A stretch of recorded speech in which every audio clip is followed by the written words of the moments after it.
Assalamualaikum warahmatullahi wabarakatuh. Perkenalkan kami dari kelompok 5 yang beranggotakan Nina Lovenia, Puspita Ais Anggraini, dan juga Melati. Di sini kami akan mempresentasikan media pembelajaran berbasis internet. Adapun pengertian dari media pembelajaran berbasis internet yaitu menurut Umar Hamalik, media pembelajaran adalah alat, metode, dan teknik yang digunakan dalam rangka lebih mengefektifkan komunikasi dan interaksi antara guru dan siswa dalam proses pendidikan dan pengajaran di sekolah. Sedangkan menurut Suprapto dan kawan-kawan menyatakan bahwa media pembelajaran adalah suatu alat pembantu secara efektif yang dapat digunakan oleh guru untuk mencapai tujuan yang diinginkan.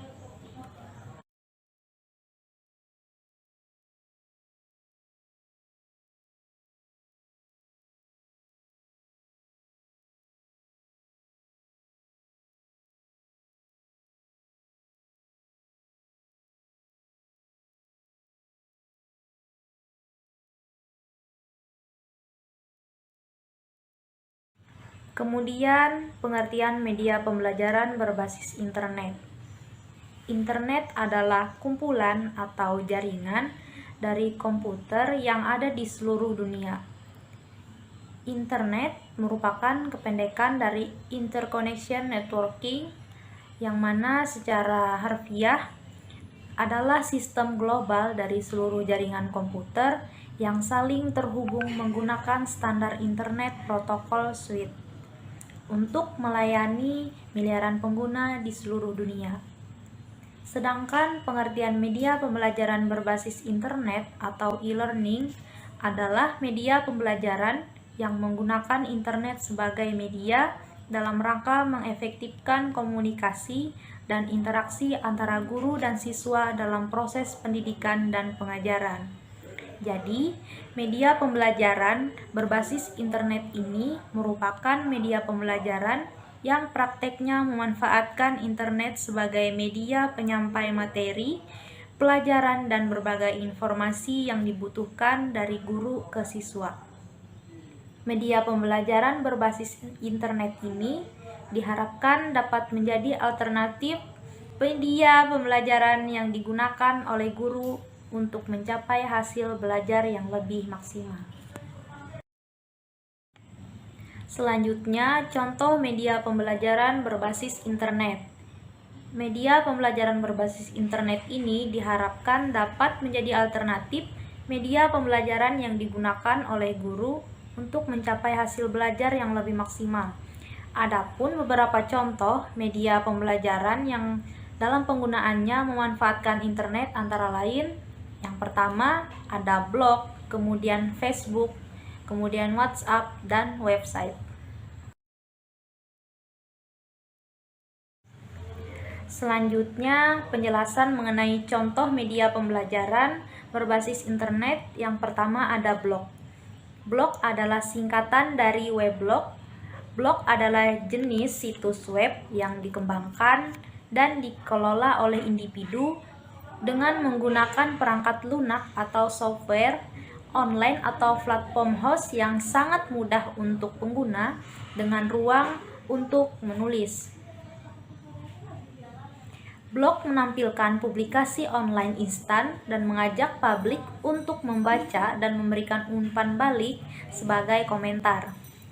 Pemanfaatan blog sebagai media pembelajaran dengan memanfaatkan fitur-fitur yang telah disediakan oleh blogspot.com. Fitur-fitur yang telah disediakan inilah yang akan dioptimalisasikan agar tercapai tujuan blog sebagai media pembelajaran. Yang kedua ada Facebook. Facebook adalah salah satu situs jejaring sosial yang sudah cukup dikenal dan merupakan situs terbesar untuk saat ini. Hampir semua pengguna internet pasti mengetahui Facebook atau bahkan memiliki akun Facebook. Pemanfaatan Facebook sebagai media pembelajaran adalah dengan memanfaatkan menu grup Facebook yang telah disediakan halaman Facebook. Facebook sebagai virtual class atau kelas maya sudah mulai banyak digunakan saat ini sebagai alternatif pengganti pembelajaran yang dilaksanakan di kelas. Pembelajaran di kelas yang berupa tatap muka bisa digantikan sepenuhnya dengan virtual class. Tapi antara pembelajaran di kelas dan pembelajaran yang memanfaatkan virtual class dapat dipadukan agar menghasilkan pembelajaran yang lebih maksimal. Kemudian yang ketiga ada WhatsApp. WhatsApp merupakan salah satu aplikasi media sosial yang sangat banyak digunakan pada masa sekarang atau dewasa ini. Hal ini didukung dengan fakta bahwa pengguna aktif WhatsApp saat ini lebih dari 1 miliar orang. Kegunaan utama dari WhatsApp ini sendiri pada awalnya adalah untuk menghubungkan antara teman dan keluarga. WhatsApp dapat digunakan untuk mengirimkan pesan dan melakukan panggilan secara aman. Kemudian WhatsApp memiliki beberapa fitur, yaitu untuk mengirim pesan, panggilan suara dan video, pesan suara, chat grup, dan membagikan dokumen. Adapun pemanfaatan WhatsApp sebagai media pembelajaran, yaitu dengan memanfaatkan fitur grup WhatsApp yang tersedia di aplikasi WhatsApp, yang mana digunakan untuk membuat virtual class. Inilah yang akan menjadi media pembelajaran nantinya. Selanjutnya yang keempat, yaitu website. Website merupakan fasilitas internet yang menghubungkan dokumen dalam lingkup lokal maupun jarak jauh. Pemanfaatan website sendiri sebagai media pembelajaran ini sangat mudah. Cukup dengan memberikan alamat-alamat website yang memuat materi pelajaran kepada siswa yang kemudian akan digunakan sebagai sumber materi pelajaran.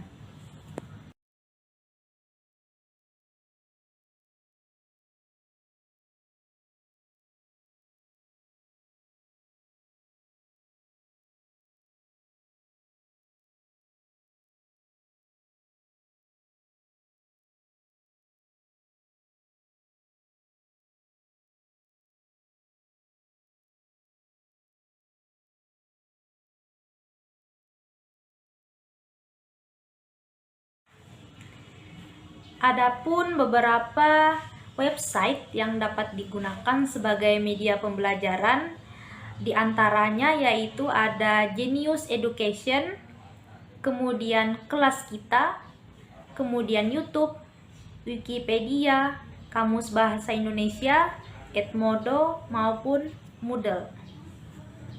Selanjutnya, situs pembelajaran berbasis internet. Yang pertama, ada Edukasi.net sebagai situs pembelajaran berbasis internet. Edukasi.net adalah situs pembelajaran yang menyediakan materi pembelajaran berbasis web interaktif dan menyediakan fasilitas komunikasi antara guru dan siswa, antara siswa dan siswa dengan sumber belajar lainnya. Edukasi.net ini dapat diakses di mana saja dan kapan saja oleh siswa, serta dapat memilih topik pembelajaran secara mandiri. Karena di Edukasi.net ini menyediakan fasilitas untuk dapat di-download materi-materi yang ada. Dengan demikian, guru maupun siswa dapat menghemat biaya akses internet karena cukup di-download, semua dapat dijalankan secara offline. Selanjutnya yaitu portal Rumah Belajar. Portal Rumah Belajar adalah portal pembelajaran yang menyediakan bahan belajar serta fasilitas komunikasi yang mendukung interaksi antar komunitas. Rumah Belajar ini merupakan portal pembelajaran resmi yang dimiliki oleh Kementerian Pendidikan dan Kebudayaan yang bisa diakses. Secara lengkap, Rumah Belajar ini terdiri dari 8 fitur utama, yaitu sumber belajar, buku sekolah elektronik atau BSE, bank soal, laboratorium maya, peta budaya, wahana jelajah angkasa, pengembangan keprofesionalan berkelanjutan atau PKB atau diklat online, dan kelas maya. Adapun fitur tambahan dari portal Rumah Belajar ini yaitu karya komunitas, karya pendidik, dan karya bahasa sastra. Kemudian yang ketiga ada e-library. E-library merupakan perpustakaan online yang berisikan informasi tentang ilmu pengetahuan. Perpustakaan digital ini bertujuan untuk membuka akses seluas-luasnya terhadap informasi yang sudah dipublikasikan dengan tidak terbatasnya informasi terutama sumber belajar yang dapat diakses oleh pelajar dan tenaga pengajar melalui perpustakaan digital yang nantinya akan berdampak pada proses kegiatan pembelajaran. Baiklah, saya Nina Lopenia akan melanjutkan penjelasan dari Saudari Puspita. Selanjutnya, situs pembelajaran berbasis internet. Yang pertama, e-learning.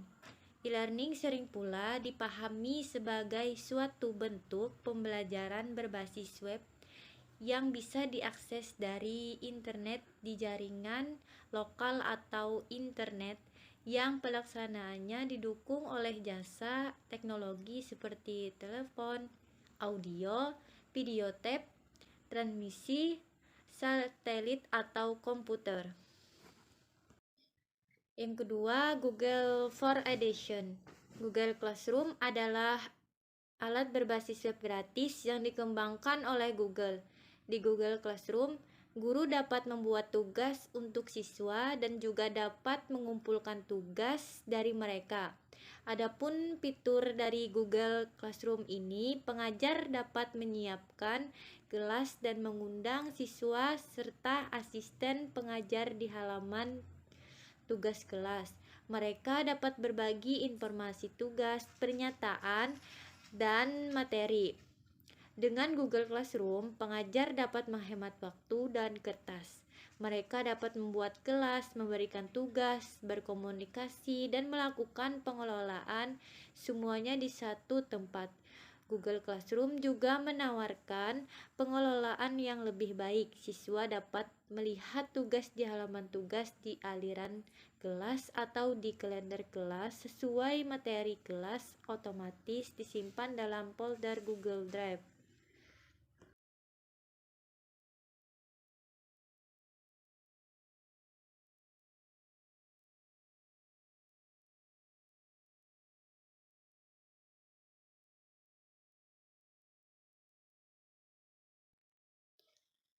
Pembelajaran online dan e-learning. Pembelajaran online atau daring adalah perpaduan antara konsep pembelajaran dan internet atau pembelajaran yang menggunakan teknologi internet. Pembelajaran daring menggunakan konsep belajar jarak jauh yang menggunakan teknologi informasi dan telekomunikasi. Contohnya seperti internet, televisi, siaran radio dan video atau audio. Dalam penggunaan internet khususnya pada pembelajaran daring dengan memanfaatkan situs website adalah sarana yang juga efektif. Hal ini dikarenakan pemanfaatan situs website memiliki fitur-fitur yang mempermudahkan proses pembelajaran. E-learning adalah teknologi informasi dan komunikasi untuk mengaktifkan siswa untuk belajar kapanpun dan dimanapun. Ada 3 hal penting sebagai persyaratan kegiatan belajar elektronik e-learning, yaitu yang pertama, kegiatan pembelajaran dilakukan melalui pemanfaatan jaringan. Dalam hal ini dibatasi pada penggunaan internet. Yang kedua, tersedianya dukungan layanan belajar yang dapat dimanfaatkan oleh peserta belajar, misalnya Elextar, Harddisk, Flashdisk, CD-ROM, atau bahan cetak. Yang ketiga, terjadinya dukungan layanan tutor yang dapat membantu peserta belajar apabila mengalami kesulitan. Pembelajaran online dan e-learning pada dasarnya E-learning memiliki dua tipe, yaitu sinkronus dan asinkronus. Sinkronus berarti pada waktu yang sama. Proses pembelajaran terjadi pada saat yang sama antara pendidik dan peserta didik. Hal ini memungkinkan interaksi langsung antara pendidik dan peserta didik secara online. Dalam pelaksanaan sinkronus training mengharuskan pendidik dan peserta didik mengakses internet secara bersamaan. Pendidik memberikan materi pembelajaran dalam bentuk makalah atau slide presentasi dan peserta didik dapat mendengarkan presentasi secara langsung melalui internet. Peserta didik juga dapat mengajukan pertanyaan atau komentar secara langsung ataupun melalui chat window.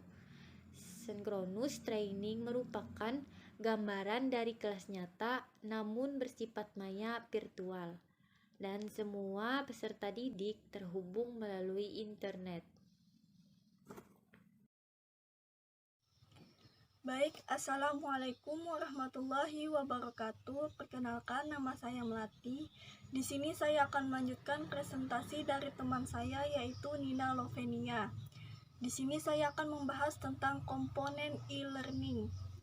Konten e-learning merupakan konten dan bahan ajar yang ada pada e-learning atau sistem LMS.